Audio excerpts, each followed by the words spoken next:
Hi, welcome back to the channel, or if you're new here, welcome. Yes, that's my 70 Monte Carlo. I'd love to have it on the channel, but right now we got other things to do. What we're going to be doing today is working on my 77 K10 short box. And let me flip the camera around really quick. As you can see, it has rust in all the normal places that these have. And we won't be working on that today. What we're doing today is carburetor stuff. Now, what does this have to do with the other things we're doing on the channel? Well, I need that carburetor for the Corvette. I had absconded with it to get this thing running, and I went on to that marketplace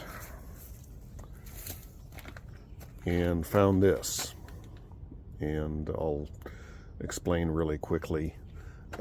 This is your generic 1850-4, yeah, 600 that will be way too small for what I have swapped into this. If anybody knows anything about these, the big block option was not available on a 77 K10. It was available on the C10, C being two-wheel drive, K being four-wheel drive. Well, I'd always wanted one of these with a big block, so I swapped it in. And you can do it with factory parts. Just pretend you're working on a K20, and you can get all the brackets and everything. It's been so many years, I couldn't tell you what it cost. Anyway, that's kind of not the main focus here. But what we're going to be doing today is swapping in this, and this is a list model 80508-7, and that's where it'll be, and that's how you identify a Holley carburetor, for those of you who don't know. But the main difference is, I think I said before, that's a 600. Way too small for a 454, which is what this is. So I'm going to be swapping in this, which is a 750. Both of them are vacuum secondaries, which is what I want, especially for this. But the fun and exciting part is I'm going to go ahead and bolt this on and see if it'll work from the get-go. If it does, that's a definite win. And if it doesn't, then I'll show you what you need to fix it to get it going. If you're not familiar with carburetors, maybe you'll learn something today. Anyway, I'm going to get set up with the tools and a camera stand so I can get these things swapped out.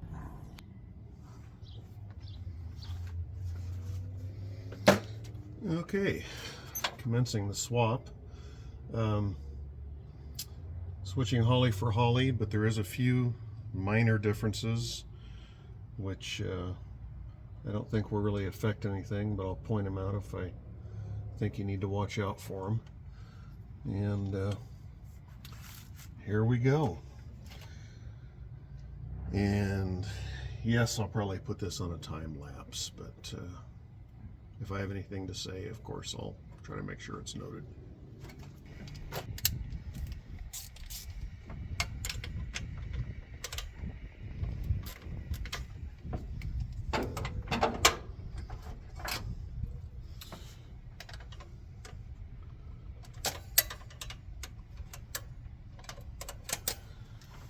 Thought I could use a socket, but at least not for this one. Hopefully I can the other ones. I had to use extra long studs because I have a carburetor spacer, and the reason I was doing it was not for performance, but this vehicle has a problem with fuel percolation in the heat. So I'm trying to cure that. Unfortunately, I didn't get a chance to really test it last year. It was acting up. I did the modifications and then it cooled down, so I didn't get a chance to check it out. If I'm reading the forecast right, I should be able to test it within a month or so. But anyway, let's get this off and make sure all the parts don't fly away.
Hopefully I'm not hiding any of the work I'm doing, but I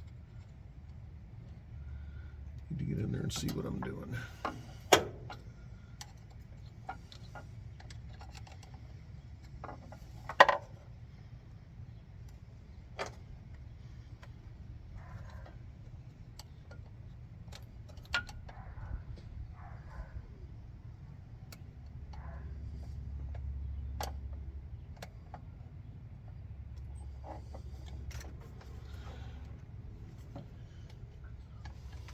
No, I'm gonna have to go get a magnet, because no, maybe not. Maybe I can dig it out. Got it. Cool. All right. I think, the exception of, no, I'm going to lift it off, and then.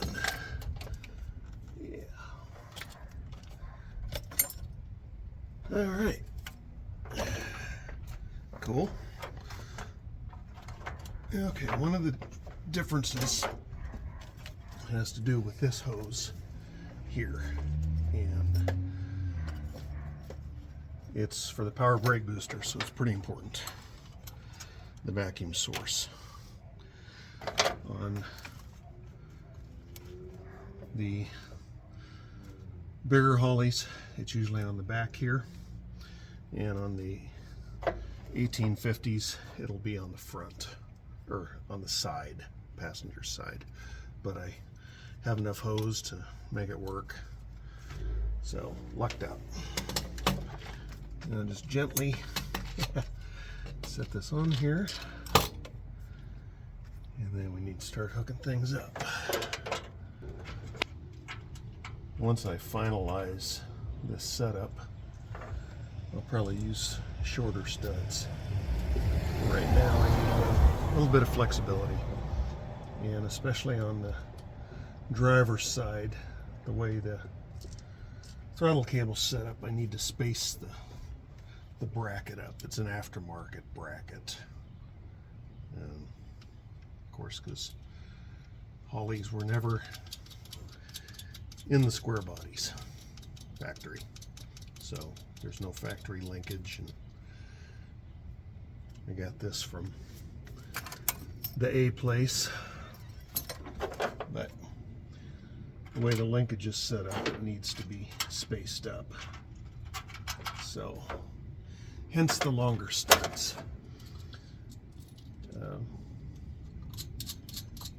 It was last year's, so I don't remember what the exact length was. It seemed to me like they were 3.5 inches, but I'm not totally sure, so don't quote me on that. And if you're doing a swap like this, of course you'll need to measure.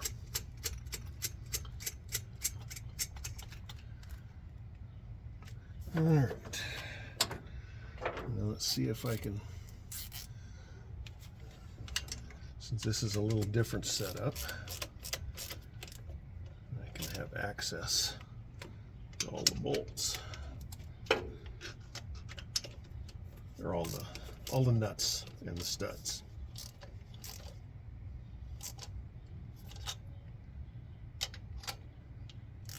Not that one. Yeah, maybe I can.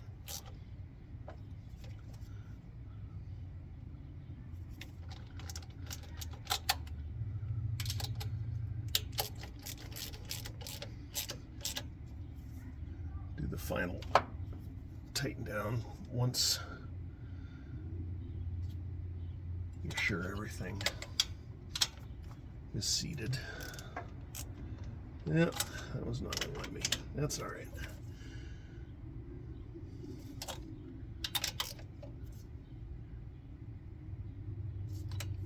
That's why I have a wrench.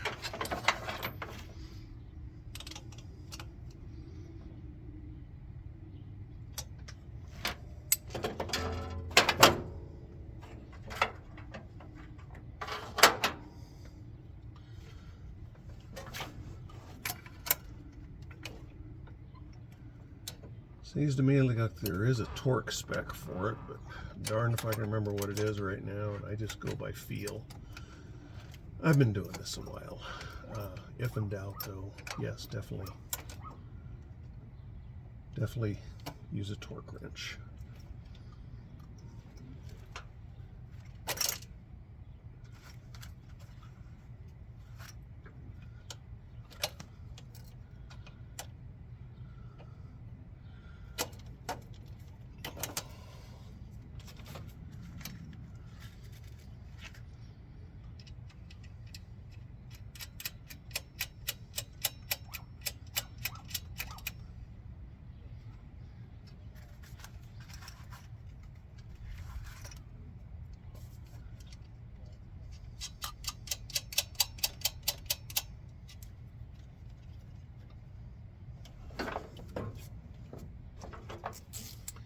All right.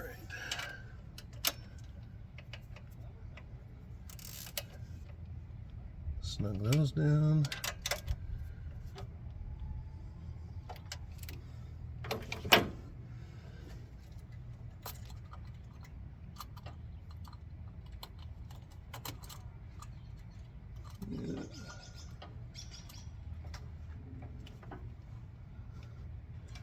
Let's try a little different one.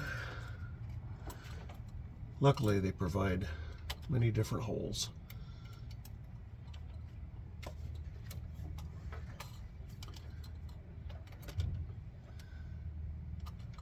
It helps if you hook it to the right area. There we go. Okay, seems to be all right. And then I need to steal a piece off the other one for the hook up the throttle cable. Piece successfully stolen.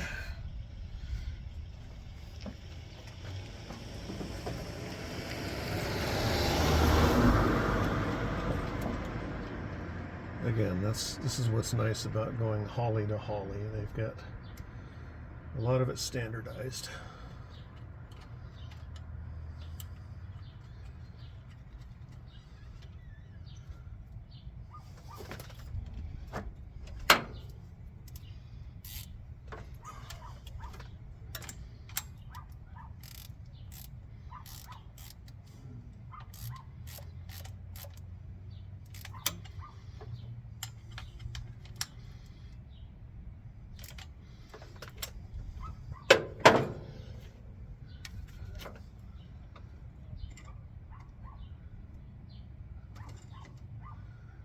Now, the only thing I don't like about this setup is it's got this very tiny circlip,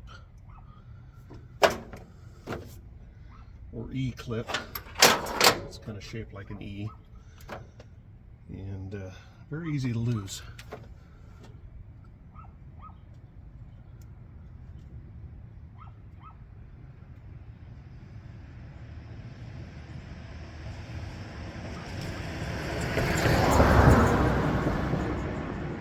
Success. Okay, so got oh, there's a vacuum line that needs to be hooked up on the bottom here.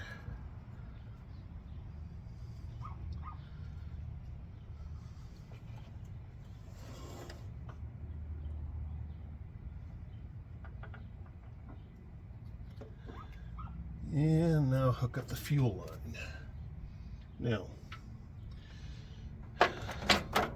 normally this is a one-piece line, and the prior owner had, I know why they did it, it's for serviceability, but they took and cut it, and then just joined it with a piece of hose. I've seen a lot of people do that. Normally I try not to, because it's another place to get a leak, but being the cheap person that I am, we're going to go with this. That's what was handed to me.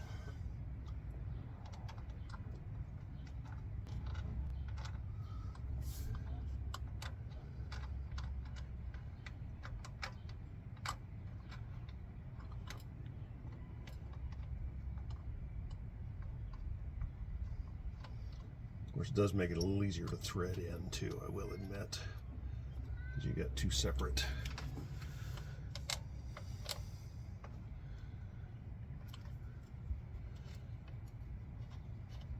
Otherwise, you have to try to fit the two fittings at the same time.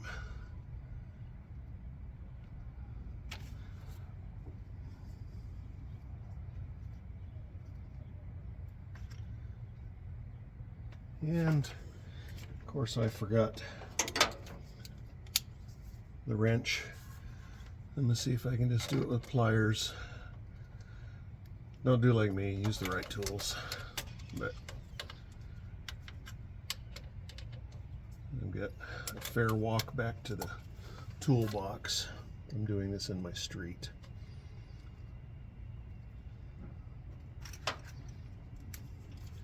If it leaks, I will stop the camera and go get the right one.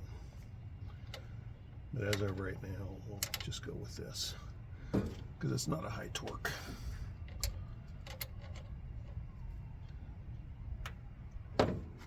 Just need to have it seat so that it doesn't leak fuel. And especially the Holley carburetors, they've only got like a 6-pound fuel pressure, so we're not talking a lot. Okay.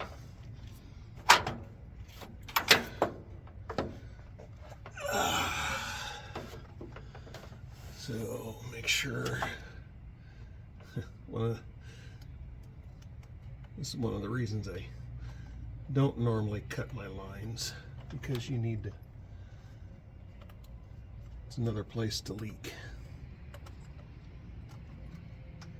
So we'll make sure we've got a good fitting, or a good hose clamp on it.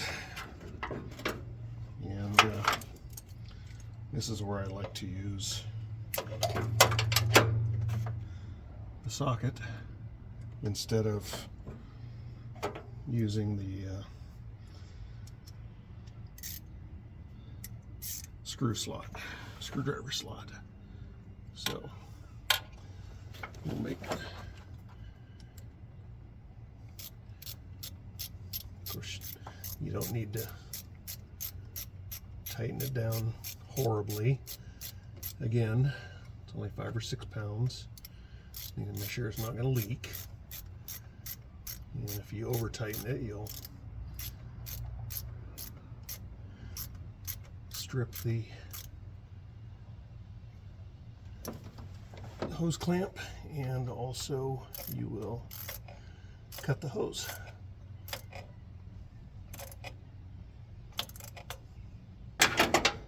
All right.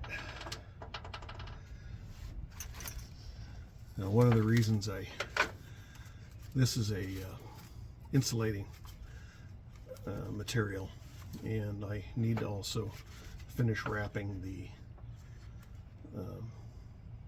fuel filter too, because looks like it got flipped around at some time, and we'll take care of that at a later date. But right now, oh boy, huh.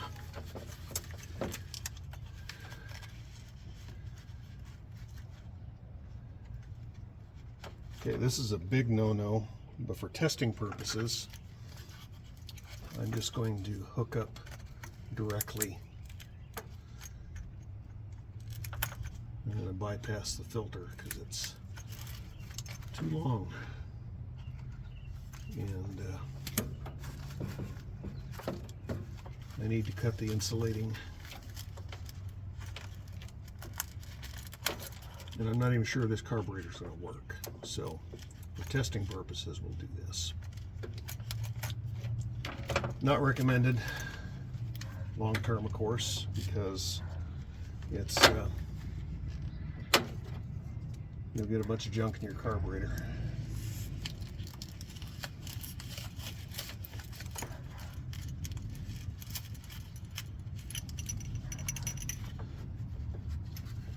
And I don't want to really do anything with this setup yet, because I'm not sure that I'm going to stick with it. If for some reason it doesn't work, then I need to reevaluate. But one of the main things I need to make sure of is that the insulation goes in between this heater hose and the fuel line. That's a big source of heat when you switch over to this type of carburetor.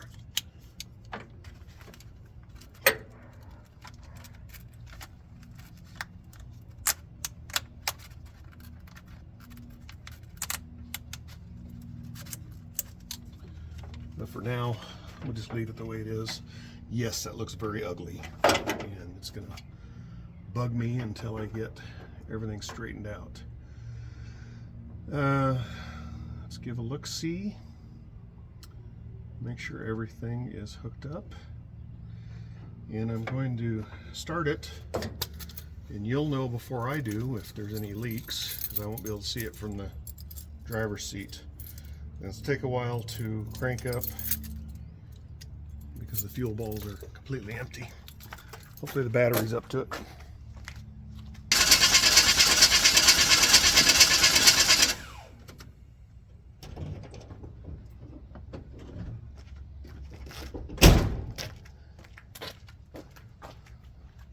See if I'm getting fuel. Not so far. Okay. I'm going to go ahead and fill up the fuel bowls in. I thought the fuel pump would fill it up, but I was wrong. I'm okay with that. So I will at least get the primaries filled up.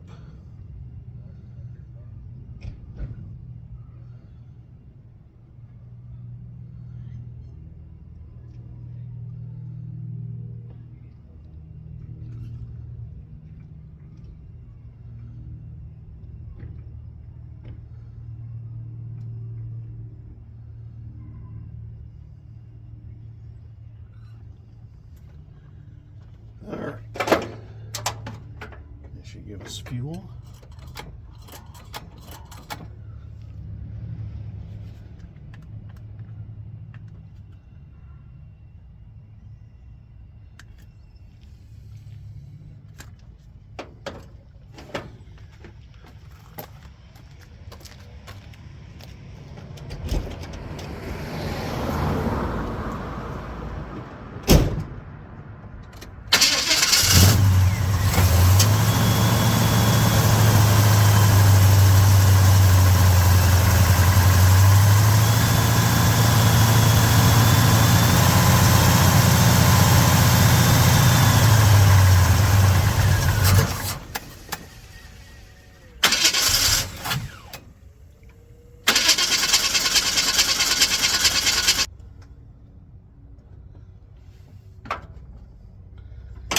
appears like there might be a fuel leak.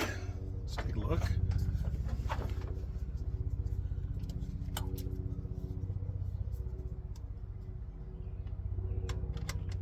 And yeah.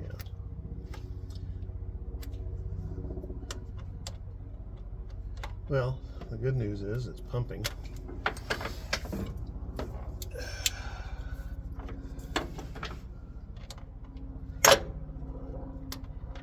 Thought I had it tightened. Silly me.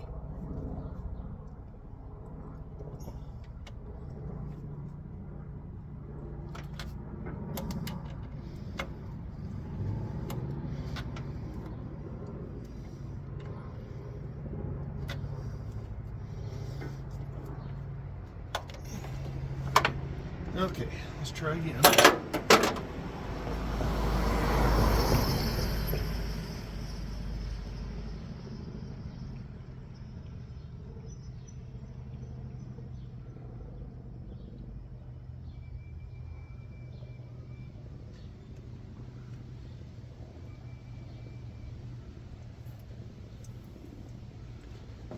All right.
Okay, got the jumper box out. The battery was running down. Doesn't seem to be sucking fuel. It's a little bothersome.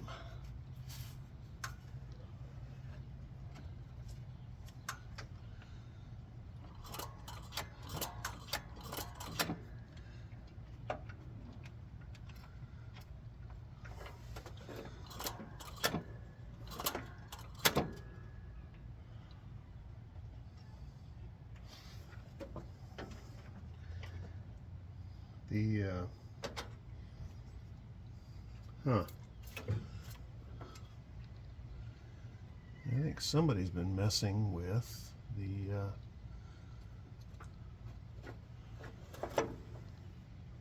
maybe not.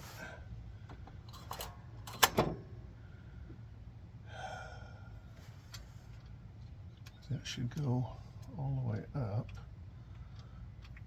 but it's not. Okay, I think I have to space up the throttle cable a little bit more.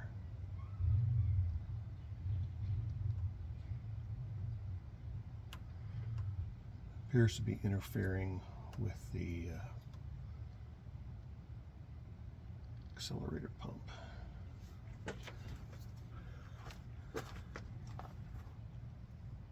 I'm going to go ahead and turn the camera off now. Okay, as you can hear, it is running.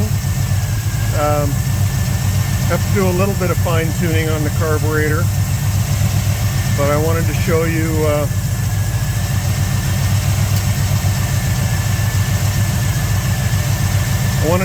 one of the modifications I had to make. It's a little hard to see, but this bracket was interfering with the accelerator pump, which still needs to be adjusted. It's got just a little bit of a hesitation, but I'm letting it warm up right now before I do any final adjustments. And another thing that might be a problem, don't pay attention, having the longer studs like this can get in the way of adjusting the having the longer studs can get in the way of adjusting the carburetor. I think we'll be able to work around it, but it's really tight. Of course, the other side's just fine. And off camera, I wasn't able to show you because I was busy trying to fix it, but that rear fuel fitting right there was loose. Had to tighten it up. Pliers weren't enough. Get the right wrench, guys. It's 5/8, by the way. And right now I'm just letting it run and get it warmed up so I can do the final adjustments. It's not too bad, but I don't like the hesitation, and I think it's running a little off on the fuel mixture too. But as you can see, I've got the insulation in between the heater hose and the fuel line.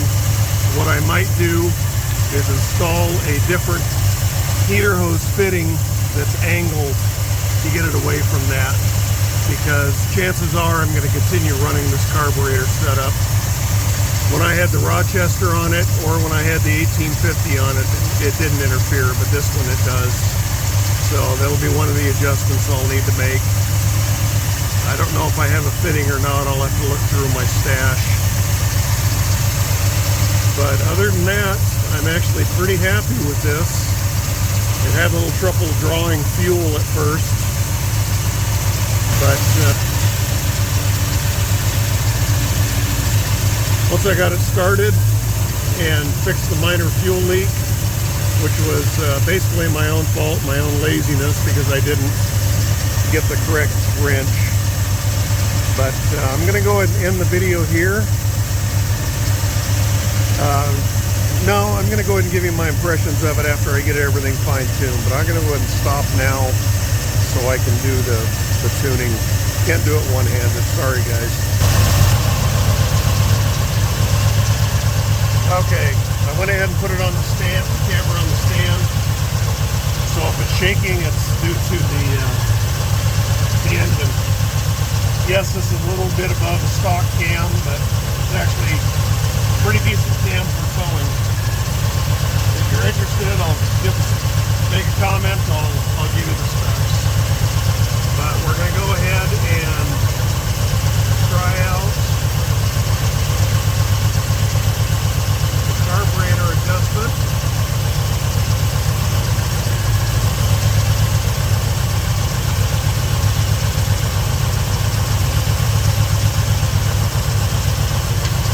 It's a little hard to see with it vibrating. Let's do the other side here. I can get a better eye look at it. Alright, what you do, you go in about a quarter turn. Hear that? It changed. The engine didn't like that. So we're going to go ahead and put it where it was. That was a quarter turn in to make it leaner. It didn't like it. So we're going to go ahead and do a quarter turn out, lifting it up. Then you want to do the other side the same way.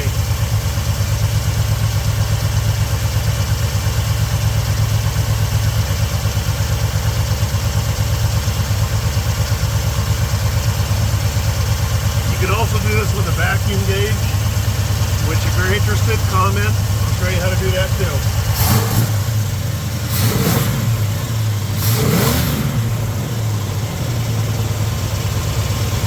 And it seemed to like that.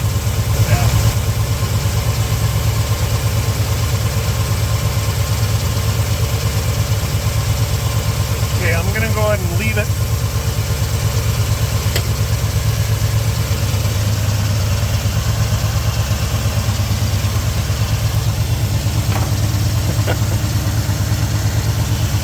Sorry guys, I didn't see it do that. I'll just probably edit that part out. The camera stand fell. I've got it hopefully you were able to, yeah, I'll have to review the video to see when it happened. I just happened to look up and see it. So anyway, I ended up richening it up by a quarter turn, and where that is here, and then on the other side there's a matching screw. What you want to be careful of is that you make sure the sides are balanced. And what I mean by balanced, you want them in or out the same amount. Because one side feeds one side of the engine, the other side feeds the other side. And if for some reason you have to have, say your carburetor goes half a turn in on one side and a turn and a half out on the other to make it run, you've got a problem. Probably with the carburetor. It probably needs to be cleaned out. But I'm going to go ahead and stop the video here, and if I can, I will give you my impressions of it driving. I'm not sure how good I'm going to be able to be holding the camera while I'm driving. I know a lot of other YouTubers do it, but I haven't done it yet. So anyway, just to reiterate, looks like I got lucky. I've had a lot of times where I go to put a carburetor on that's been sitting a while, and it'll be needle and seat right here will have gunk on it, and it'll start gushing out the carburetor. It doesn't look like I've got that problem here. I am spotting a small fuel leak right here, and I'm going to go ahead and try to tighten that up with one hand as soon as I can find the wrench.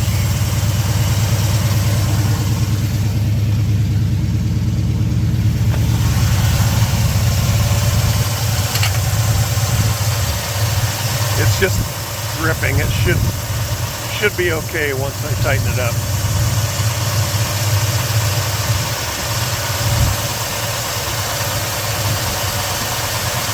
And it looks like that took care of it. But anyway, as I was saying, looks like I got lucky and got a decent carburetor. The guy was a really nice guy. I didn't doubt him at all, but I didn't know how long the carburetor had been sitting. But anyway, I'm going to stop the video here, and I'll see what I can do later.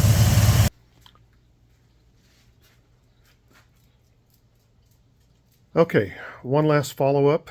I just came in from a test drive. I wasn't able to have the camera going while I was driving. I'm sorry, I'm just not that good, and I wasn't willing to risk it. One of these days I like to get a GoPro set up. While I'm thinking about it though, if you want to see that truck more on the channel, let me know. There's always stuff I can do to it. It needs a lot though, and right now I'm trying to concentrate my time, energy, and money on the Corvette because it needs more. But anyway, just came in from the test drive, and it was very, very responsive. I forgot how fun that vehicle was to drive. Let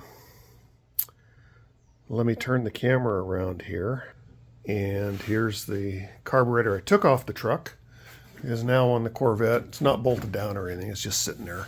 I've still got tape underneath it sealing off the intake manifold.